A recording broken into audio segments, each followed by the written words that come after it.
Mesdames et messieurs, bonsoir. Merci de nous retrouver dans nos nouveaux studios en direct de Al24 News. Vous êtes bien sur l'échiquier international. Retour ce soir sur cette fameuse décision de certains pays de vouloir suspendre à tout prix l'aide financière de l'UNRWA à Gaza.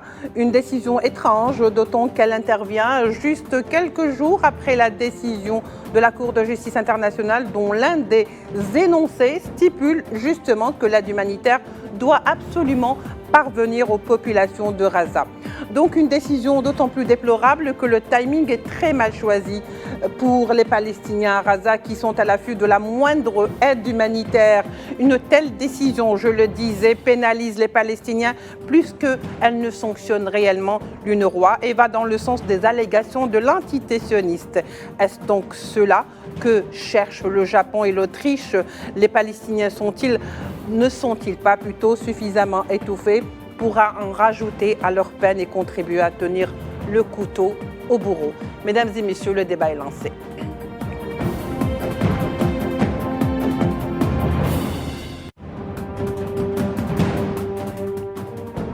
Alors, je le disais, pour en parler avec nous, nous accueillons avec beaucoup de plaisir Monsieur Omar Benbarti, expert en questions internationales, qui sera avec nous donc dans un petit instant. Et bien sûr, Hamdan Ad-Damiri, qui nous rejoint par Skype depuis Bruxelles. Vous êtes coordinateur de la mission Palestine, donc à Bruxelles. Monsieur Hamdan Ad-Damiri, bonsoir. Merci d'accepter notre invitation. Bonsoir. Alors, pour commencer, d'abord, cette intervention, cette déclaration du représentant donc algérien, représentant permanent auprès des Nations Unies, qui a parlé ou qui a pris la parole au sein de l'ONU pour justement s'exprimer sur la question de Gaza et sur les injonctions de la CGI. Je vous propose de l'écouter ensemble et nous revenons tout de suite au débat. Notre réunion se tient alors que l'agression contre le peuple palestinien se poursuit depuis près de 5 mois. Notre réunion se tient après que la Cour internationale de justice a accepté de traiter l'affaire portant sur les violations de la Convention des Nations Unies pour la prévention et la répression du crime de génocide dans la bande de Gaza. Cette décision historique de la Cour réaffirme que le temps de l'impunité est révolu à jamais. Les Nations Unies et la communauté internationale se sont engagés à ce qu'aucun criminel n'échappe aux sanctions et à la reddition de comptes. L'occupant israélien ne doit pas être une exception à cette règle. Alors, comme on le voit, Monsieur Hamdan Damiri, l'interlocution de l'Algérie ou la position de l'Algérie exprimée par la voix de son représentant permanent auprès des Nations Unies a été très claire aujourd'hui. Il y a eu auparavant des injonctions ou des énoncés ou des résolutions de la Cour internationale de justice allant dans le sens, par exemple, de l'ouverture de l'aide humanitaire à Gaza, allant également sur le fait qu'il faut absolument faire un cessez-le-feu dans le sens où il faut arrêter aussi d'aller vers ce qu'on appelle des plaidoyers de génocide, chose que l'entité sioniste n'a pas respectée jusqu'à ce jour, c'est-à-dire depuis l'énoncé de ces résolutions de la part de la Cour. Aujourd'hui, l'Algérie, bien sûr, dans son allocution de Amar Benjama, disait que le temps de l'impunité est vraiment terminé. Quelle lecture peut-on faire, ou du moins, comment peut-on comprendre cette position?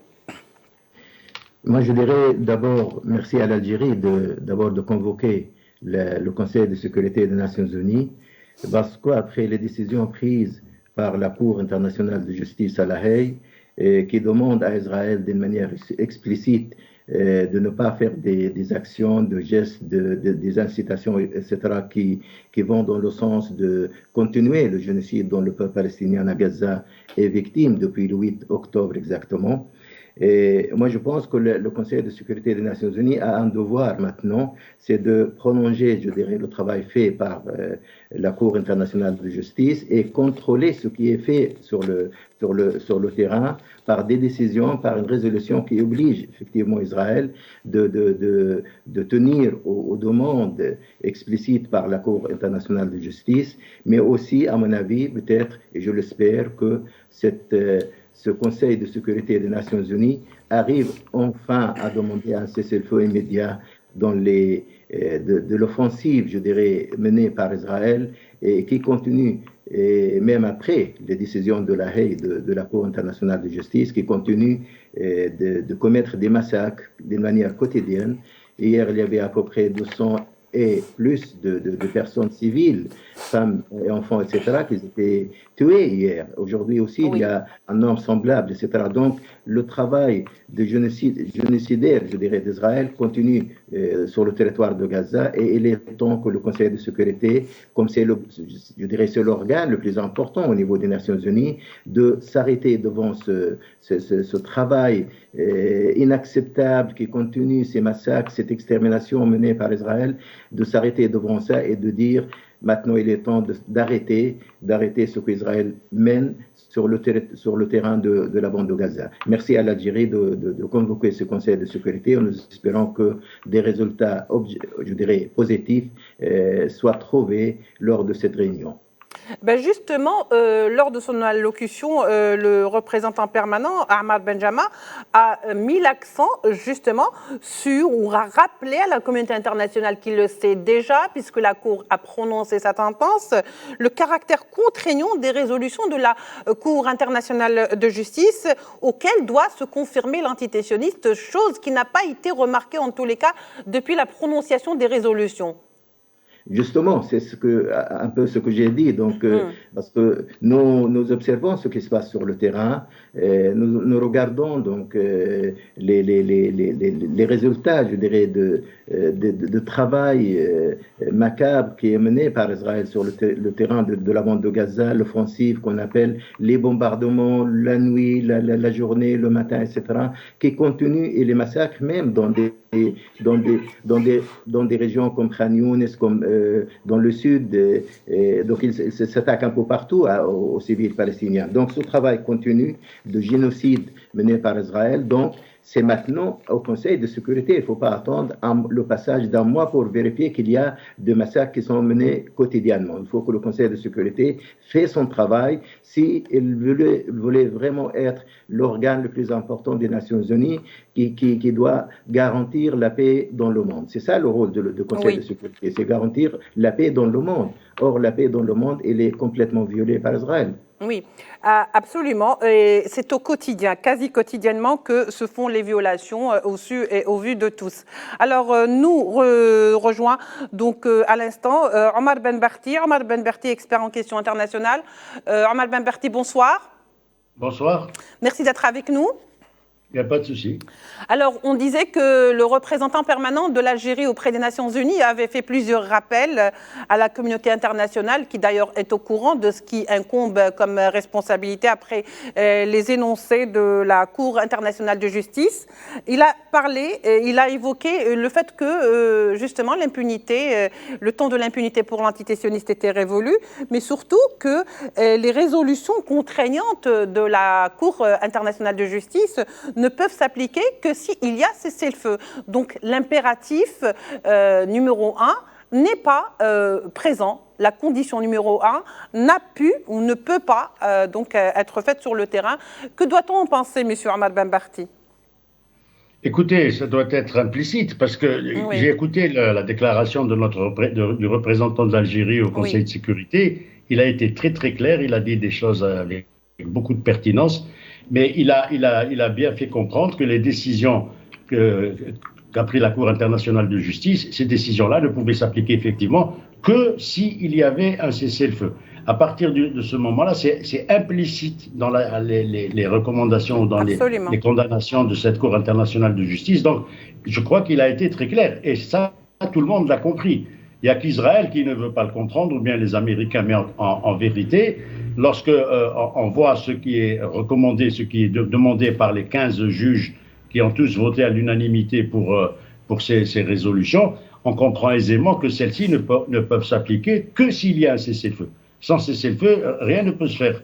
Alors, vous avez pu voir que il a suffi qu'Israël déclare, il n'y a aucune preuve à l'appui, rien du tout qui a été soumis à l'opinion internationale. Il a suffi qu'Israël déclare que certains membres des agences des Nations Unies pour le soutien aux réfugiés, soi-disant, d'après ce que disent les sionistes, et soient intervenus dans les opérations du 7 octobre, pour qu'automatiquement des tas de pays décident comme ça, sans aucune preuve, de suspendre leur aide à l'UNRWA. Ça a fait réagir le on va y secrétaire venir, général. hein.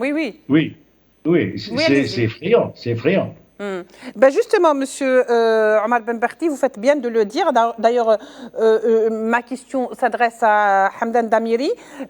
Aujourd'hui, l'UNRWA, qui est donc un organisme de l'ONU qui travaille sur le plan humanitaire à Gaza, est pointé du doigt par l'entité sioniste. Mais le comble, c'est que certains pays donateurs qui donc étaient connus pour ramener leur aide ou donner leur aide à l'UNRWA pour pouvoir travailler tranquillement, décident du jour au lendemain, juste au lendemain de la sentence de la CIG, de suspendre leur aide, car selon eux, l'UNRWA aurait contribué par des membres de cette organisation dans l'attaque du 7 octobre. Alors, avant même que le verdict ne soit prononcé, Hamdan Damiri, l'UNRWA est d'emblée coupable.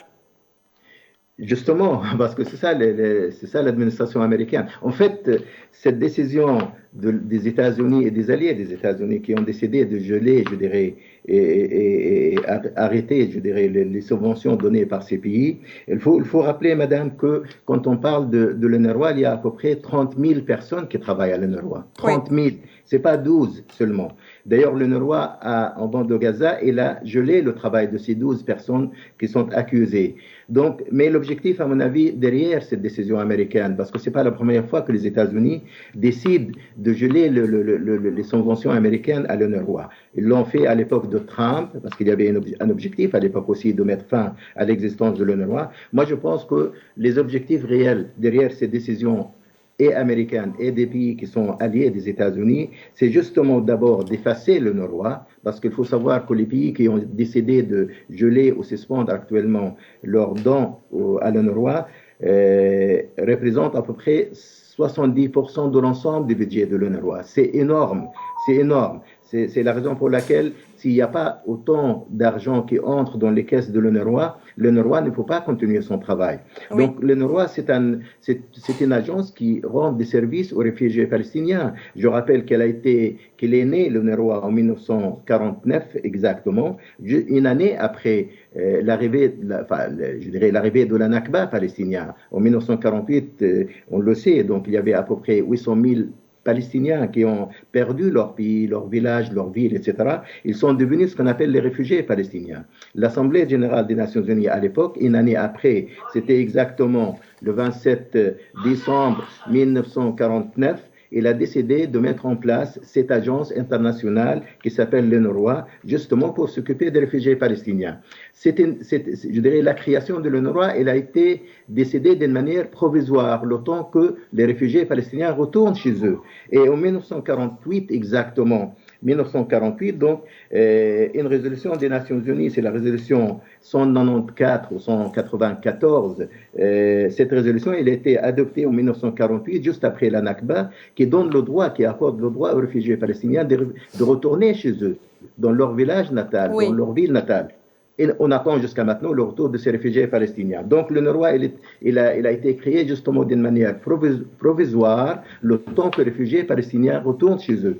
Ça fait presque à peu près 75 ans de ce phénomène, je dirais, provisoire de l'existence de l'UNRWA. Donc, l'objectif, à mon avis, le plus important de cette décision américaine, d'abord d'effacer les Norrois, parce que le Norrois, son existence est le témoin le plus important de la Nakba palestinienne, de la présence de ce phénomène important et central dans la question palestinienne, à savoir l'existence des réfugiés palestiniens. En 1948, ils étaient 800 000, nous sommes maintenant 5 700 000 personnes, les réfugiés palestiniens dans le monde. Et ne se trouvent pas seulement dans la bande de Gaza, les réfugiés palestiniens. Ils sont en Cisjordanie, en bande de Gaza, au Liban, en Syrie, en Jordanie. Absolument, oui.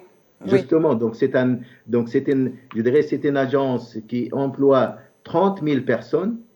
Et le travail le plus important de l'UNRWA, c'est le travail éducatif. L'UNRWA a des écoles. Moi-même, personnellement, je suis né dans un camp de réfugiés palestiniens et j'ai appris à lire et à écrire au début de ma vie dans les écoles de l'UNRWA. Comme moi, il y a quelques millions de Palestiniens qui sont passés par les écoles de l'UNRWA, je dirais, parce que c'est un droit accordé à tous les réfugiés palestiniens d'être enseignés 9 ans de leurs études scolaires dans une école de l'UNRWA. Donc c'est un travail énorme qui est fait par l'UNRWA et l'effacement de l'UNRWA ou la suppression de l'UNRWA va causer énormément de problèmes aux réfugiés palestiniens. C'est un drame à ce moment-là. Voilà, parce que quelque part, les conséquences seront très lourdes. Implicitement, ça implique, comme vous avez dit, dans un de vos articles que vous avez publié sur votre site, ça implique quelque part le non-retour implicitement dit de certains et de beaucoup de réfugiés palestiniens dans leurs terres ou du moins dans leurs maisons dont ils ont été déplacés. Alors, monsieur Omar Benbarti, je vous reprends de là où je vous ai coupé, c'est-à-dire que ce n'est pas un hasard aujourd'hui que le fait que quelques jours seulement après la prononciation du plaidoyer ou, si vous voulez, des résolutions de la CIG, la polémique est née sur l'UNRWA, à savoir que des membres de l'UNRWA travailleraient ou auraient contribué au 7 octobre, l'attaque de 7 octobre. Le problème est qu'aujourd'hui, en punissant ou en suspendant l'aide à l'UNRWA, on ne punit pas l'UNRWA, on sanctionne tout un pays, tout un peuple qui a déjà du mal à s'en sortir sur ce plan-là. Oui, tout à fait. Mais ce qu'il faut retenir d'essentiel, c'est que l'entité sioniste n'a jamais reconnu aux Palestiniens le statut de réfugié. Absolument, elle interdit elle-même le retour de ces réfugiés. Donc, il faut partir de cette réalité. Il ne faut pas raisonner avec des sentiments qui sont dépassés. Aujourd'hui, ce qui se passe, il y a une résistance palestinienne qui s'exprime et qui est en train de combattre un colon, une armée d'occupation coloniale. À partir de ce moment-là, si les Palestiniens, tous ceux qui se prétendent réfugiés et qui vivent à l'étranger, doivent rentrer dans cette résistance. Il n'est plus question maintenant de se cramponner à ces histoires d'UNRWA. Il fallait s'y attendre lorsque la Cour internationale de justice a développé ces résolutions. Il fallait s'attendre à ce que les Américains, bien entendu, il ne faut pas rêver, il ne faut pas être naïf, que ces Américains décident automatiquement de trouver des formules pour dissoudre l'UNRWA. Ils veulent effacer, comme disait notre ami palestinien, effacer l'UNRWA. Mais c'est normal. Ce qui n'est pas normal, c'est que les gens considèrent qu'ils doivent vivre encore comme sous le statut de réfugiés. Ils doivent vivre comme des résistants et se battre contre l'occupant colonialiste israélien qui est le sionisme. C'est tout. Il n'y a pas d'autre choix. Donc à partir de ce moment-là, il ne faut rien attendre, aussi bien des Américains. Le monde est en train de changer. À partir de ce moment-là, si le monde est en train de changer, les attitudes, les comportements, les mentalités, elles aussi, sont en train de changer. Et ce que fait la résistance palestinienne aujourd'hui, il faut lui tirer chapeau parce qu'elle se bat au quotidien, tous les jours que le bon Dieu fait. Ça va faire 4 mois dans quelques jours, ça fait 4 mois que cette résistance est en train de donner une leçon au monde entier pour montrer à ce monde, à cette opinion mondiale, que cet occupant est barbare, qu'il est inhumain, qu'il ne respecte rien, qui n'a jamais appliqué aucun accord et aucune décision des Nations Unies et qui massacre au quotidien des femmes, des enfants, etc. Oui. Donc, partant de ce principe-là, la seule chose qui reste à faire, c'est la résistance. Oui, alors oui, c'est bien de le dire. N'empêche qu'aujourd'hui, Omar Ben Barti, il y a un état de fait, c'est qu'il y a des Palestiniens qui sont en train de souffrir parce que tout simplement ils ont été déplacés, on connaît l'histoire et jusqu'au jour d'aujourd'hui, et que l'UNRWA, c'est-à-dire que tous ces Palestiniens comptent énormément sur l'aide de l'UNRWA.